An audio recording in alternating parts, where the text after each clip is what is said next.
Good morning and happy Sabbath, everyone. Praise God for this beautiful Sabbath day, despite sa weather today.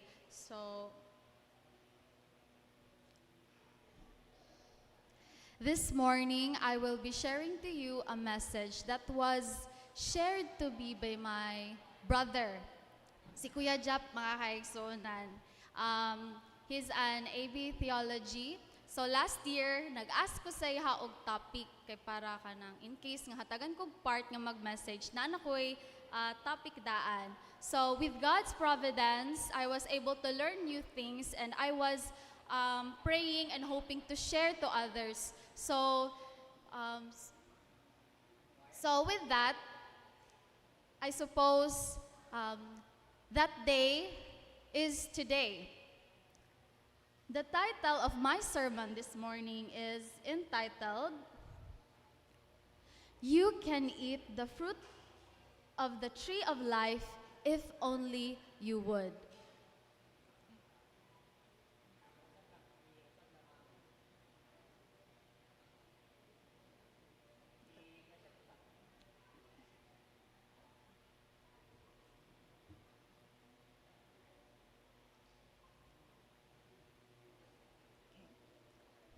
So, shall we pray? Father in heaven, this very moment, Father, we ask for your outpouring spirit to empower us, to enlighten us, dear Father, that we may be able to understand your words. Please bless the congregation as they hear your words and be with us, dear Father, throughout this presentation, Lord. All these things we pray in Jesus' name, amen. So, nakulbaan sad ko mga kaigsoon kay kani man gud siya is theological man pud gud ni siya. So throughout this discussion, I will be sharing theological terms which is hopefully masabtan nato and I will be able to simplify for all of us to understand in simple terms. So the title is You Can Eat the Fruit of the Tree of Life If Only You Would. Ang kahoy sa kinabuhi. Kini nagsimbolo sa presensya sa Ginoo.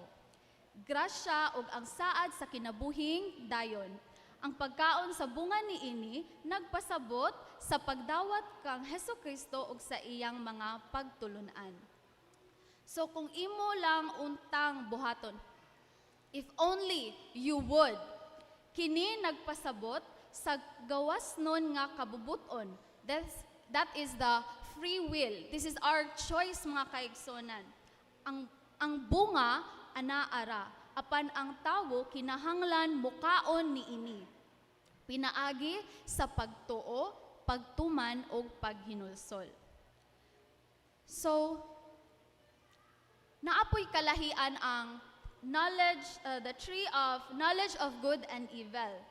Nagrepresentar ang tree of knowledge of good and evil sa tawo, sa pagpili sa tawo sa kaugalingon niyang dalan. Ang dili pagsunod sa Dios. Samtang ang tree of life nagrepresentar sa pagpili sa dalan sa Dios. So I have 4 examples of magnificent trees. So, kinsa mahilig og kahoy diri mga kaigsonan? Kinsa how diri magtagna og mga kahoy?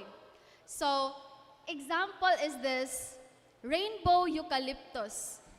Nindot kayo mga kaigsonan no kay rainbow ang iyahang branch, ang iyahang trunk. Kinsa nakakita ani? So, sa research nako naadoy ingani diri sa Philippines. So, hopefully makakita tanon nindot jud kayo ang creation sa Ginoo. Next nga kahoy, Japanese cherry blossom. Kinsay nakakita ani in person mga kaigsoon. Wow, naanay nakakita, naka-hands up sila ate dito. So, nindot pug kaayo na sila no, makitaan in person.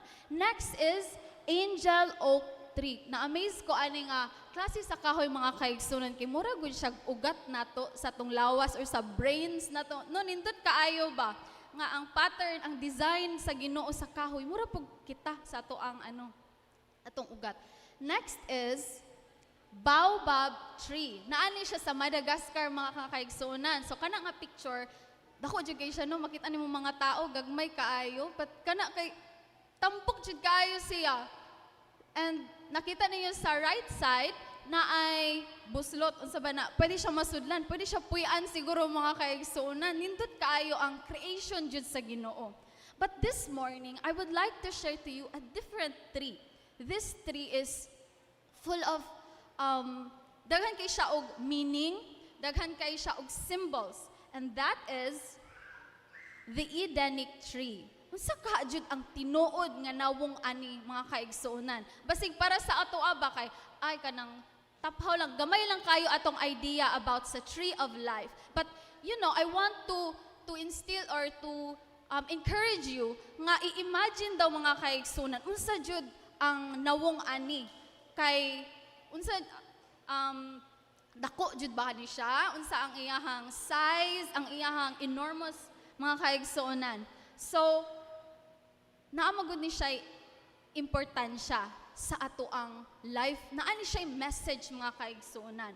So from the moment of creation of humanity, it was intended for us to enjoy eternal communion with God. So the tree of life that was planted in the midst of Eden, naa siya symbol. It symbolizes eternal spiritual life. So this tree mga kaigsuonan, ang iyahang roots naga-nourish sa rivers na mo'y naga-spread tibuok creation, tibuok kalibutan sa earth, na ay kahoy jud nga naga-sustain sa tibuok kalibutan sa beginning sa creation. So literal jud ni siya mga kaigsuonan, na jud ing ani nga existing nga kahoy. So that signifies God's life-giving presence reaching all creation. So nindot kaayo mga kaigsuonan, no, hopefully makita nato ni siya in the future. So next is karon kay nahitabo man ang fall of humanity. So basin kato AI lang gani ang naka-imagine ato nga symbol. Unsa jud kaha ang iyahang dagway, no? But because of the fall of humanity, ang resulta sa atoa is spiritual and eternal separation from God. So nabulag jud ta sa Ginoo, no? Dili jud nato siya pwede makit-an, dili jud through prayer ato ang contact sa iyaha mga kaigsuonan.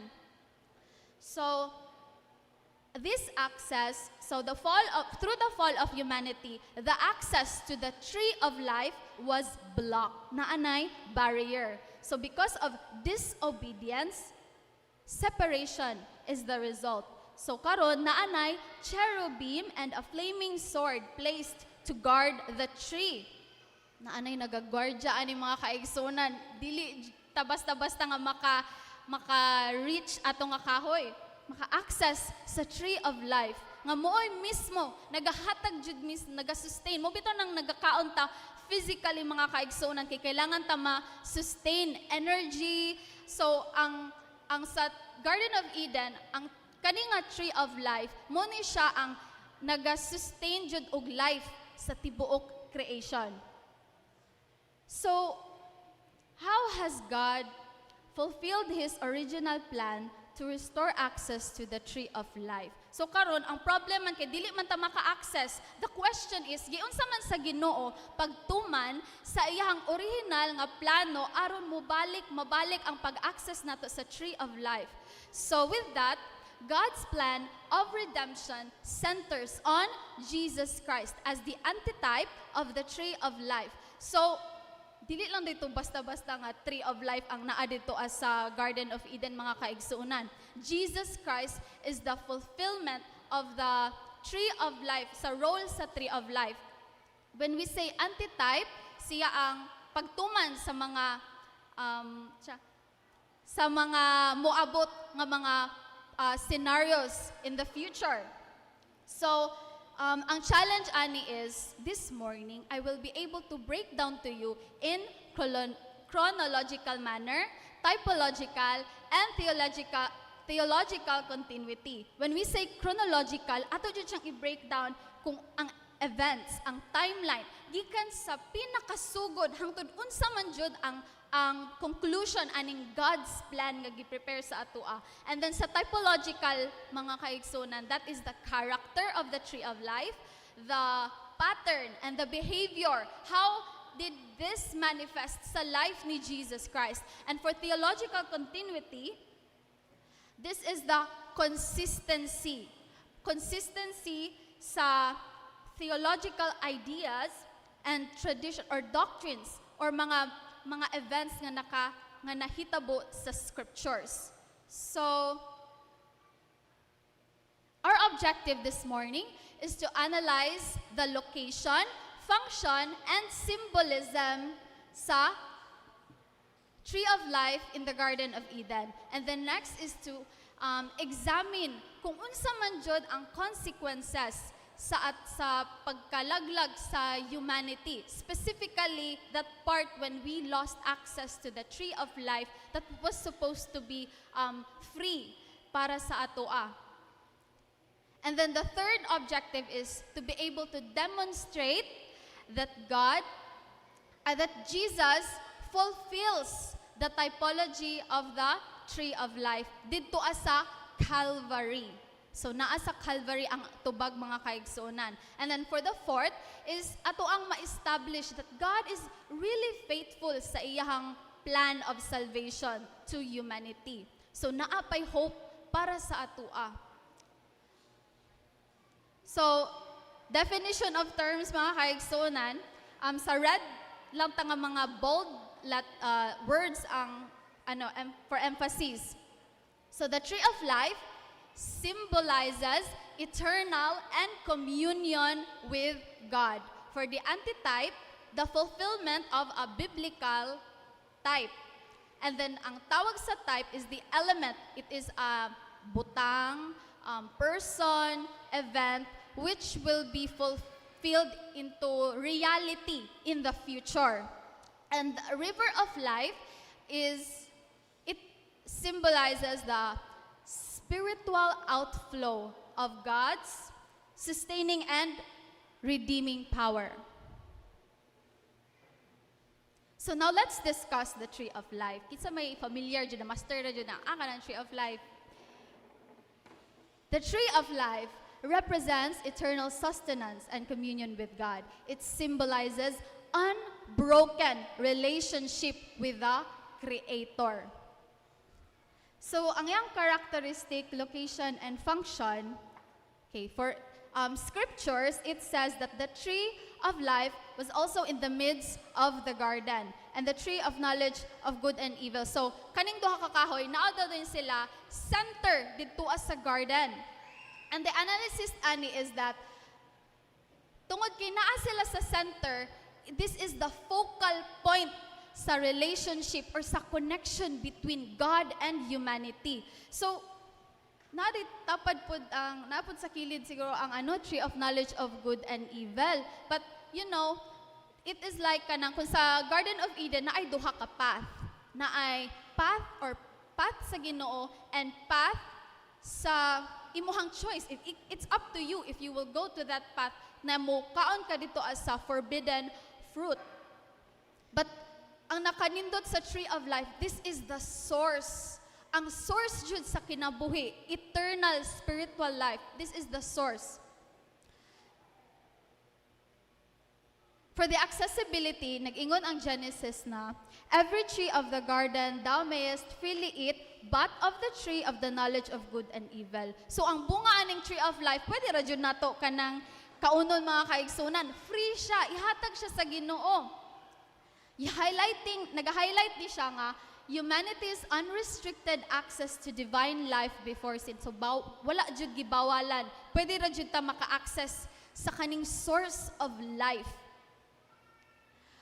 So, ang connection pud ani sa river of life, it says in Genesis 2 verse 10, a river went out of Eden to water the garden.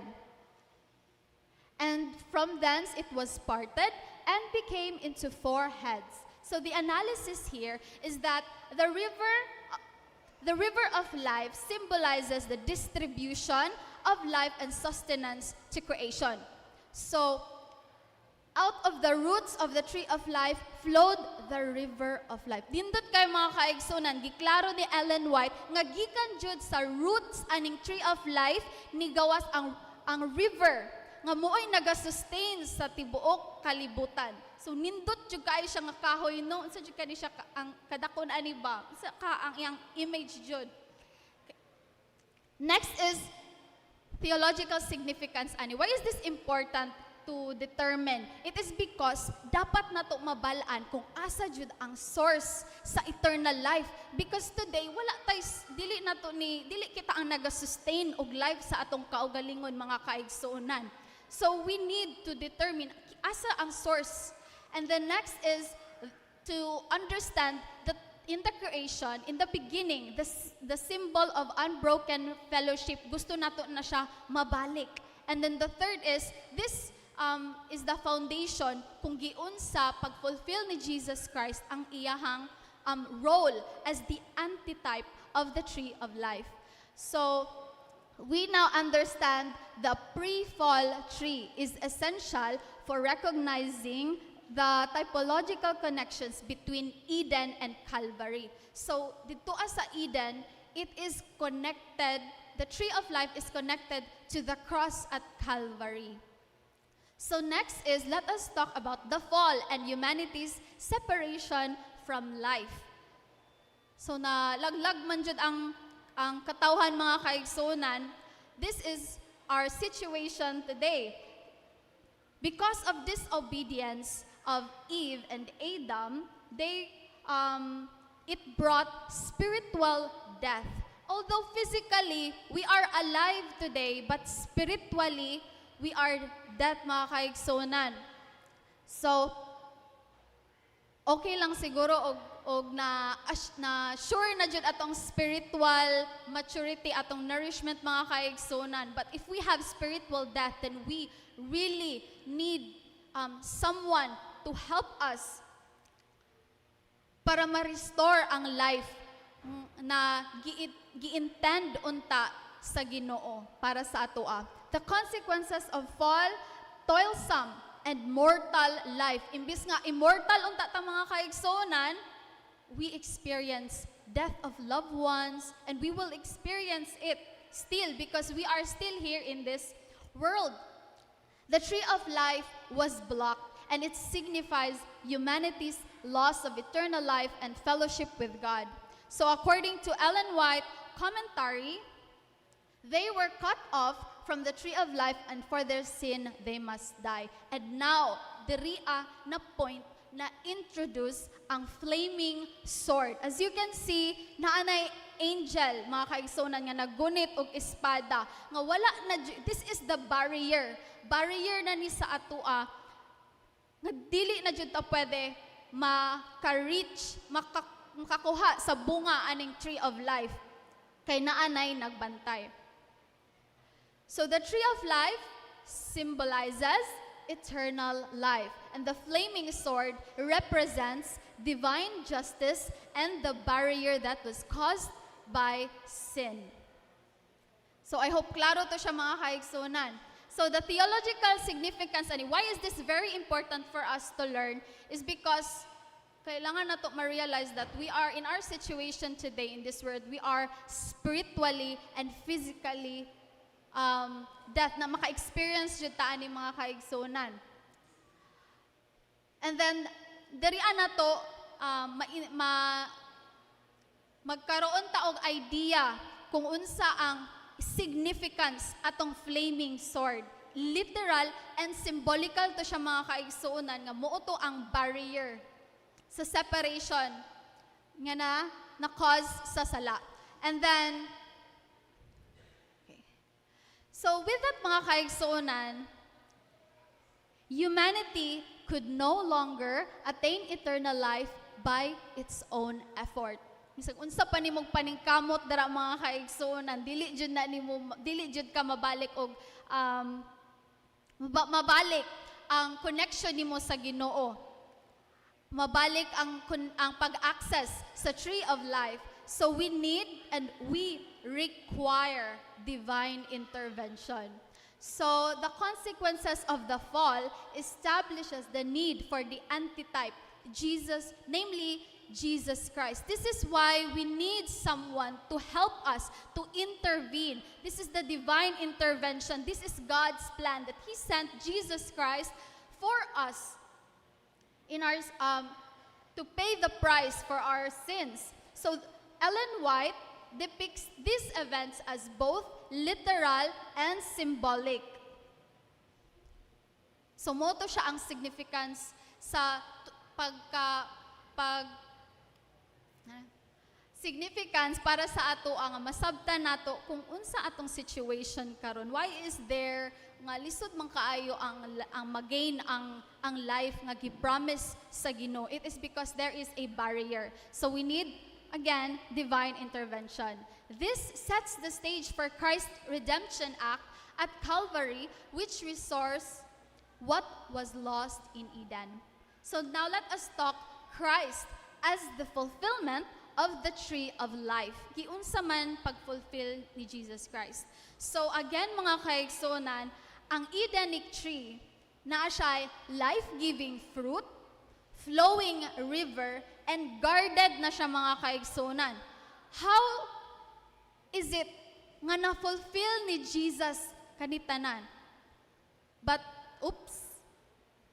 guarded access, guarded ba gihapon ang access sa life mga kaigsunan dito sa Calvary? So giunsa man jud pag-unfold ang mga scenarios sa atua. The fruit of the cross symbolizes life that is restored. For God so loved the world that He gave His only begotten Son, and whosoever believeth in Him should not perish but have everlasting life. And next verse, and this is the record that God hath given to us, eternal life. And this life is in His Son. So the analysis here is that the fruit of the cross na ay bunga da ay atong sa Calvary mga kaigsunan. That fruit is not literal, but that represents spiritual nourishment and eternal life nga naga-flow kay Jesus Christ. So, unsa po'y giingon ni Ellen White, from steps to Christ, from Him, Christ is the source of life to the soul. From Him flows the river of life. So, sa Calvary, naapoy river of life nga na-mention mga kaigsunan. Same pod sa tree of life dito sa Garden of Eden. So we can see now that the Edenic typologies are fulfilled in the life of Christ. So next is kaning piercing sa kilid ni Jesus dito sa Calvary. Kung mahinumduman ninyo mga kaigsunan nga gitusok si Jesus Christ sa isa ka sundalo dito sa iyang kilid, dili naana siya symbolical meaning. So, but one of the soldiers with a spear pierced his side, and forthwith came there out blood and water. Literal nga naadyoy dugo, naadyoy tubig ning gawas dito sa katong pagtusok sa iyang mga kaigsunan. Unsa man ang what does this symbolizes? In Revelation, gipakita sa Revelation, the river of life flows from the throne of God and the Lamb. So ang blood and water, mo na siya ang river of life nga mo'y nagasustain sa atoa. And the river of life comes from God and the Lamb, from Jesus Christ that was sacrificed at Calvary. So ginamirror lang mga kaigsunan sa tree of life ang Calvary. So ang iyaha lang yung goal is again to sustain life. Now the flaming sword dito sa Garden of Eden karon, it guarded the tree and prevented access. But in Jesus Christ, Christ's sacrifice removes the barrier to life. Symbolically, na-disarm na ang kani nga espada mga kaigsuonan. The access to eternal life is now through faith in Christ, not through human effort. So, mulan dyan ni ang access. Karon mga kaigsuonan, ma-restore na, naa na tayo life, pwede na ta makakuha aning eternal life. But the access is through faith, believing in Jesus Christ, and dili sa imuhang own nga efforts. So, let me show you this illustration.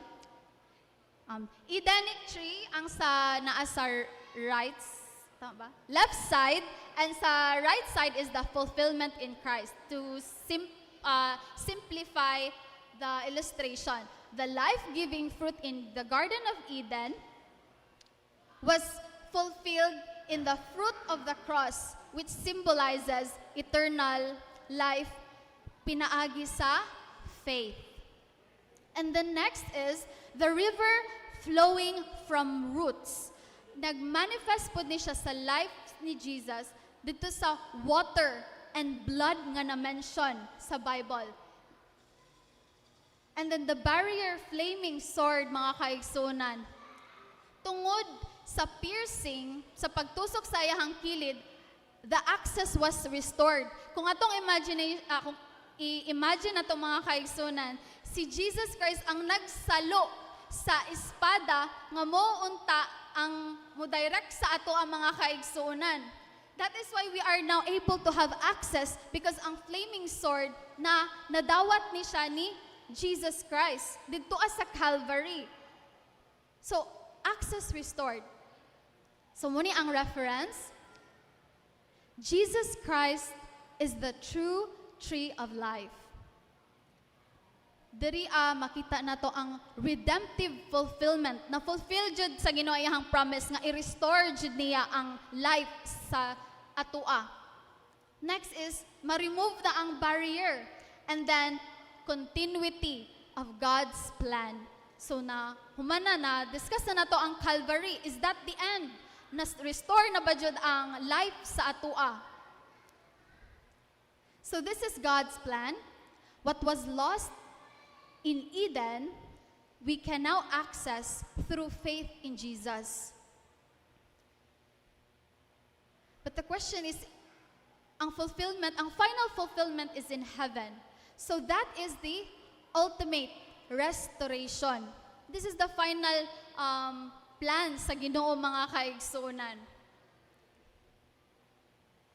So let us talk about the restoration of the tree of life in heaven. So, it is revealed in Revelation. Gidescribe dito ang mga kaigsuonan kung unsa ang image aning tree of life sa langit.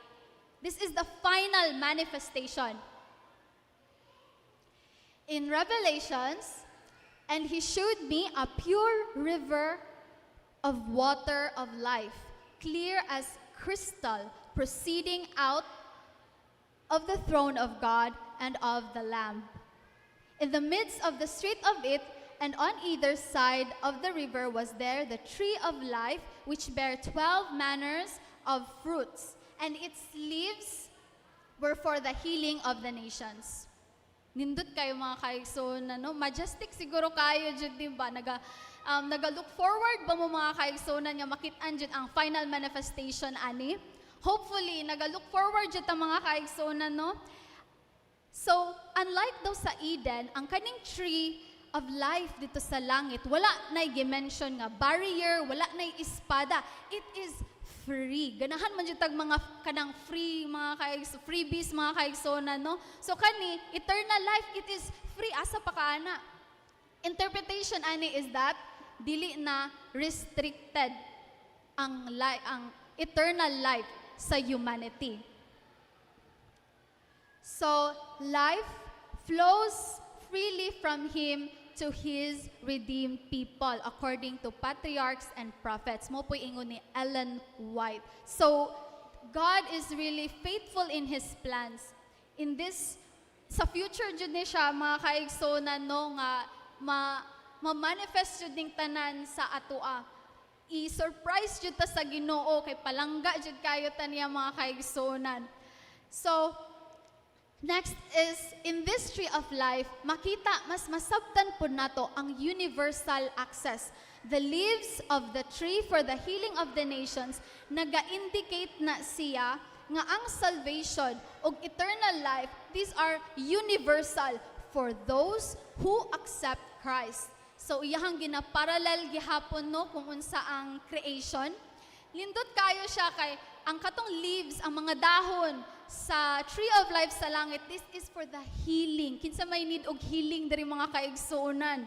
So diri we will be revitalized ang mga sakit, ma-heal jud siya kung unsa man ang mga unsa bay mga complications nato sa ato ang physical mga kaigsuonan, i-restore jud, ma-heal jud siya for those who believe Jesus Christ. So again, another table mga kaigsuonan, the life-giving fruit in the Eden, gimanifest siya sa fulfillment in heaven that the tree of life bears 12 fruits. And then, the river flowing from the roots, gimanifest po dito sa langit. Pure river of water of life, nga crystal siya tanawin. Kasi nakakita na crystal mga kaigsuonan. So, next is the barrier and the flaming sword. Dito po sa langit mga kaigsuonan, wala na dyo'y barrier. Free access through Jesus Christ. So, mupod niya ang iyahang references. So, the tree of life in heaven demonstrates the full realization of God's plan of redemption. Ang humanity, through Christ, has permanent access to life and fellowship with God. Unlike in Eden, where access was lost due to sin, tungod sa sala. So this is God's plan. In Eden, the life that was lost can only be accessed. The life that was lost in Eden can now be accessed and only through faith in Jesus Christ. And then in heaven, it is the ultimate restoration. Ultimate jud siya mga kaigsunan kay makita naman go nato ang Ginoo ani. Makita na nato si Jesus Christ. We are able to talk to Him in person and to ask Him your questions. Unsa may mga gina-curious nimo mga kaigsunan sa kalibutan. And God will give you all the answers that you need. And God will commune with us. And God will walk with us. So, the progression in Eden, hangtod sa fall, sa Calvary, and heaven, naga-illustrate sa faithfulness sa Ginoo. Ug unsa siya ka specific God ang Ginoo sa iyahang plano para sa atoa. So this is in Eden, nga gi-intend unta para sa ato ang so this is the tree of life nga muunta ang naga-sustain sa ato for eternal life, but because of the fall, it was blocked. Nanay barrier. But the good thing and the nindot kayo is, ang nakanindot is si Jesus Christ. Selfless jud siya mga kaigsuonan. Although He is a God, but He manifested as a human. Nag-incarnate jud siya. He lived the way how we live, the experience na tanan ni Jesus Christ. And nag-selfless jud siya. Iyang gihatag ang tanan para sa atua, para ma-restore ang eternal life sa atua. Although we are not deserving, but when we look at the cross, we are humbled. That naadyo ay someone nga nagpalangga sa ako, ang nga nagapaminaw sa ako, ang nga wala ako gipasagdahan sa akong kalisod. So, let us look at the cross. And finally, we will look forward sa ultimate restoration in heaven. So, for final statement mga kaigsunan, through the studies nato from the book, and ang pag-compare ani sa sa writings ni Ellen White, we can now say that the tree of life is no longer a literal tree, but Jesus Christ himself. He is the source of life, flowing with rivers of grace and offering unrestricted access to all who believe. So the restoration of the tree of life confirms that God's redemptive plan is complete. Kompleto jud siya mga kaigsunan because everything that was lost is restored. That is why complete. Next is faithful. God honors His promises and typologies. And last is universal. Nindot kay universal jud siya mga kaigsunan. Eternal life is available to all who accept Christ. So, do you accept Christ? Do you accept Him, mga kaigsoon, as your personal Savior? Are you humbled today with the message that na ato ang na-learn karon that it is not by our own effort, but it is because of the sacrifice of Jesus who is always knocking at our hearts, always listening to your prayers. Do you accept Jesus as your personal Savior? So this is the foreshadowing para mas masabtan dyan nato mga kaigsonan nga that is the tree of life and this is the tree of life nato karon, which is Jesus Christ. This world is mura po ni siya Eden, Garden of Eden nga corrupted, nga daghan kayo basta corrupt kaayo atong kalibutan karon. But we have the tree of life, which is Jesus Christ, who is the source of life nga muoy naga-sustain sa atoa. So that is why kinahanglan jud nga ato jung dawaton si Jesus Christ atong kinabuhi. Kay muni ang nagahatag sa atoa og sustenance to become spiritually nourished every day, mga kaigsunan. Let us seek for sustenance gikan sa kay Jesus Christ. So from the dawn of creation in the book of Genesis to the final vision of glory in the book of Revelation, Scripture tells one unified story, the story of life and life restored. This message today is a profound biblical truth. The tree of life in Eden was not merely a botanical feature of paradise. It was a prophetic symbol, and it pointed towards Jesus Christ at Calvary. It foreshadowed Jesus Christ, the one who hung up on the cross, became the true and better tree of life, the antitype to which the Edenic tree had always pointed. So the first tree stood in the garden of innocence, while the cross stood in the hill of suffering. This message reminds us that God is faithful to His word. Nothing was accidental. Walay accident, mga kaigsonan. Nothing was abandoned. The redemptive plan was not a reaction. Ang plano sa Ginoo, dili na siya reaction lang, mga kaigsonan, ha nga, ay, tungod kay nagpakasala, muni ako ang buhaton. This is God's design. It is God's plan. From Eden to Calvary and until dito sa New Jerusalem, God has been working to restore what was lost and to give us life eternal.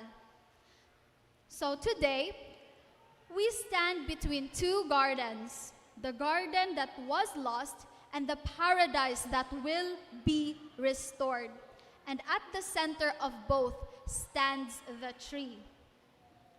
So my topic again, you can eat the fruit of the tree of life if only you would. You can be fully restored to life through Jesus Christ if you would only have faith. So this is my sermon this morning. I hope that we are all blessed and God bless us. Happy Sabbath.